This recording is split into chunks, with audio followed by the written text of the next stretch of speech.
beautiful collectors and action figure fans? Once again, it's the one and only Optibotimus coming at you with another video review. And on today's episode, thanks to the absolutely incredible contributions from all of my Optibotimus Plus channel members, we're going to be taking a look at the new NECA Toys Teenage Mutant Ninja Turtles USAGI YOJIMBO.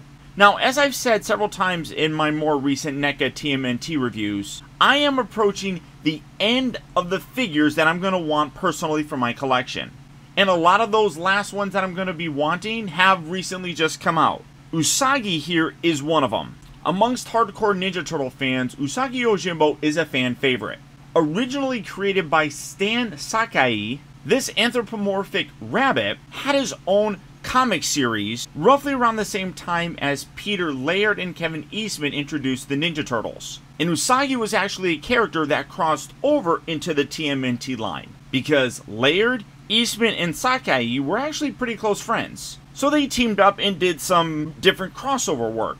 Eventually, USAGI YOJIMBO found his way into the cartoon line in the 80s, and obviously that is what we have here. For the package, absolutely gorgeous. Done up like that VHS style package. You got, of course, Raphael, Leonardo, USAGI right there in the front looking fantastic. Come around to the side, you got the Ninja Turtle logo, and then again, something that's done up to kind of look like one of those original VHS tapes. Got that on this side as well. The back section here has images of them throughout the cartoon. You have a nice read up right there that if you want to pause it, you can go ahead and read whatever you want there. And then you can also open it up. You got a gorgeous image of him in terms of action figure form. And then of course you have an open window that fully showcases the figure as well as all of his accessories. But for the packaging on this guy, that's about it. So without further ado, let's get him out here and see how cool he actually is. Alright guys, so here we have USAGI YOJIMBO open up and out of his packaging. And I don't know why I really am showing this off, but it is kind of a neat little thing. Now, this is really not going to do very well for display unless you kind of tape this or glue this to something else. The paper on here is very flimsy. It is cardboard, but incredibly thick, thin cardboard. But you could, you know, kind of wrap this around, create a little bit of a diorama. You got some posters here in the background, which have been confirmed as being figures that are going to be coming out later on. These are, again, ones that I would have zero interest in collecting. But the background here really does a good job of replicating their street diorama that you can purchase. That's made out of plastic and things like that, but is immensely large and is way too big for any space I have. Then for the rest of his accessories, you can see you do have some soft goods stuff here. You have a kind of cloak sort of thing right here. I'm not a big fan of putting clothing on these figures. NECA does not do a very good job in terms of making them kind of fit on these figures, so this is not something I'm going to utilize. You also have a semi-elastic strap around here. Again, not a big fan of these because over time this elastic, especially when you kind of utilize it, loses that elasticity and ends up just being a completely worn out piece of rope for the most part. So while these are nice pieces to have, again, I really don't care. You do have a wire sort of thing in here so you can kind of position this how you want. It just slips on as you would imagine, but I'm not overly impressed with this.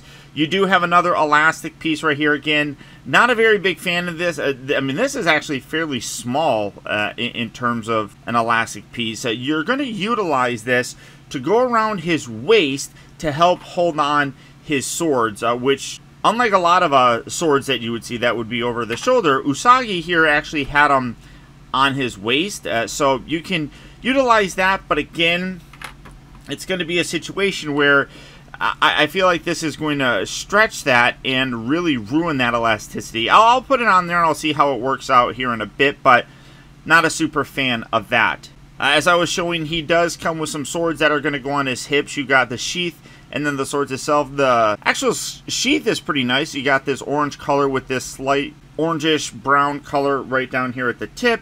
And then the longer and shorter sword looking very, very nice. Maybe katanas, I should say. Again, great paint applications on here. Just coming in to take a closer look, if I can find the zoom. There we go. You can see great detail on here, as you would really expect with the NECA figures. Detail-wise, they nail it. This looks really sharp. But get it sharp, blah, blah, blah. You also do get a couple other daggers.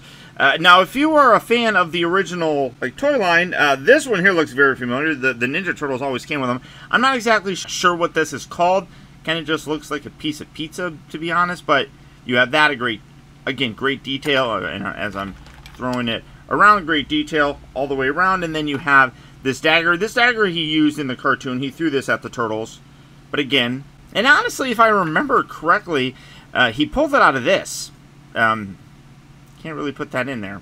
So that kind of stinks, but you know, it is what it is. To hold all of those, you do get different hands in terms of the ones that are on them. They're kind of just more relaxed hands, but you also do get several punching hands. You get a right and left punching hand on there, and then a right and left weapon holding hand. You also do get his little Japanese bamboo hat. I think it's made out of, well, it's made out of plastic, but I think it's meant to be made out of bamboo. But you get great detail on here, great texture on there as well. You can see a lot of sculpt work, really giving a very, very cool look to it. You come around to the underside, and that continues on with some great detail on the inside here. I don't like that this is a flimsy kind of rubber sort of thing. This really does make me feel like it's gonna snap off. You can put this and have him wear it, or you could just have it kind of rest behind his neck. I'll probably just do that more than anything, just kind of utilizing this for a display and then just having it there, I guess. He also does come with Spot. Now, this is his little dragon, or I'm sorry, dinosaur pet. He didn't have this in the original comics or the original 80s cartoon. This didn't come in until, I want to say, like the 2003 series. So it is interesting that NECA decided to include it. I guess one of those things where it's like, you know, what else do you kind of include with this guy? So it's cool to have him. You see the little spots right on there. It's not articulated. You got little paint details there on his eyes as well. And I mean, that's actually pretty decent if it'll focus. Again, I don't know necessarily why you would have included this, because this is not, again, like I said, from the later series. It is meant to represent how he looked in the cartoon. So while I appreciate it, it does kind of feel out of place. But it is a nice homage to the other kind of versions of USAGI YOJIMBO. Now, you do get two heads with them. Bringing both of them in, you can see both have the ears, both have that same kind of detail, but you have a more closed, stern look, whereas this one is a little bit more action sort of oriented. And I don't know how well this is going to come across, but taking a look at the detail on the, oh yeah, you can totally see it. They have really done a great job of sculpting in the hair that a rabbit would have. In case you don't know, Usagi actually means rabbit in Japanese.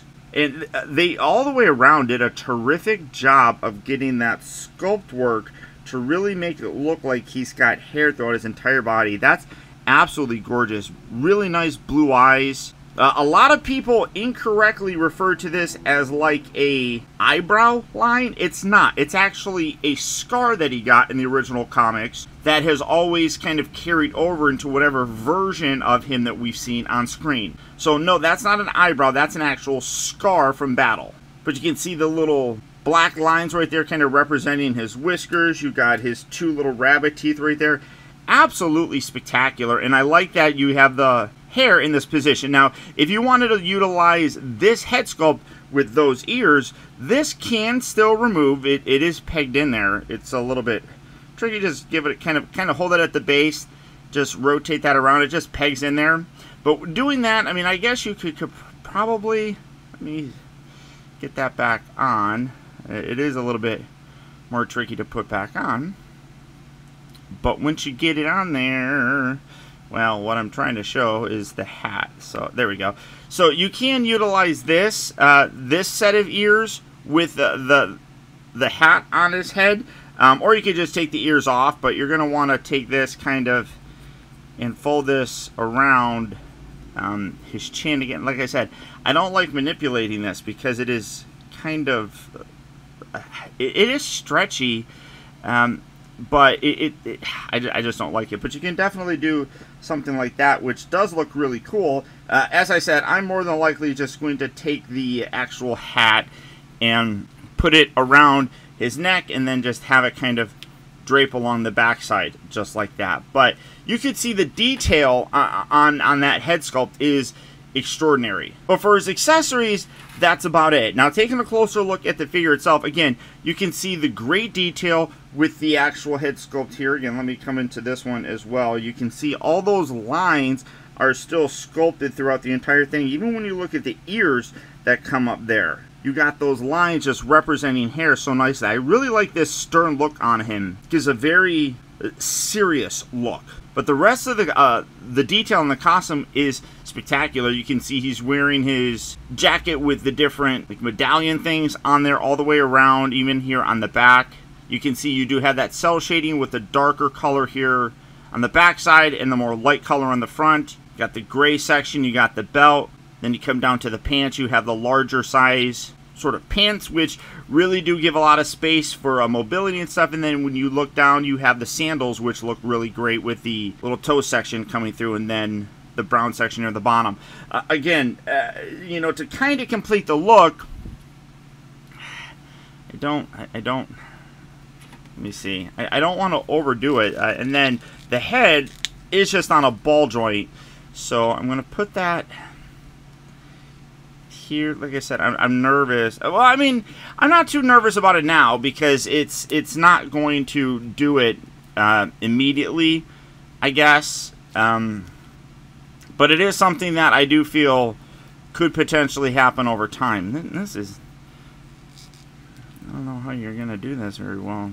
Like really stretching it out. There we go. I mean, I guess it's not terribly tight, but it is definitely extended for the most part. Oh, that's just straight up going right up his diaphragm joint. Right. Oh, that's all the way up there. All right. Kind of keep that down there. I mean, you're gonna do it, and it's probably gonna come. Well, maybe if I just do that, maybe that'll just be good, just in general, so it can kind of hide it. So pull that out, and then put that there. I guess it's not terribly stretched out, but again, I feel like it is stretched out enough that it will cause problems over time. I'm not the biggest fan of the decision to do that, but you can, like I said, you can kind of tuck that underneath his little diaphragm thing, and that kind of works, I suppose. Time will tell how that works out. I'm just not a very big fan of that kind of thing. But the overall detail on him is spectacular. It really is a gorgeous representation of a really beloved character. Like I said, he kind of is one that a lot of harder core Ninja Turtle fans really do like, just because he does kind of transcend all media. So the comics, the original cartoons, all the different series, all of them kind of have him in there. And it was, you know, it's always just a nice nod to have him in because of that friendship between, like I said, Stan, Kevin, and Peter. I mean, it is really cool that they have it. In terms of his articulation, the head is on a ball joint. There's actually two. So you have the upper joint and then you have a lower one. The lower one does seem a little bit loose. Not terribly bad. I mean, it's going to hold a pose, but as you move it around, there's a little bit of looseness to it. The ears can rotate depending on which one you have on there. You get a little bit better of a range of motion because this one here obviously sits down further on the back of the head. But that looks really cool. The shoulders, like all of them, have the pin hinge joints. You got the hinge. Are definitely interesting. You got the little paint fleck. These definitely feel fairly loose. You do have the hinge forward and back. But then the ball joint, as you can see, does seem a little bit loose at the pin section. So just be mindful of that. You do have a diaphragm joint. This is probably going to get twisted around a little bit, so you can kind of rotate that, move it forward and back. Hips move forward and back. They move in and out. You do have a bend at the knee. The ankles, of course, do have a pivot going forward and back, and then they also do have the little hacky sack pose, so you can get a little bit wider of a pose with them. But all in all, I really do dig this guy. It is, like I said, a character that I think harder core fans of Ninja Turtles are going to want more than, I guess, more casual TMNT fans, but it is a great one. Oh, no, I'm hitting stuff. It is a great one nonetheless. NECA, even though that it's not one that I feel like a lot of people are going to run out and want to get, they still put that same amount of detail and love into creating this character. Now, I picked mine up when NECA was doing their pre-orders on this guy, and he was delivered just recently. But he should also be hitting Target stores fairly soon, so if you are looking for him, good luck and happy hunting.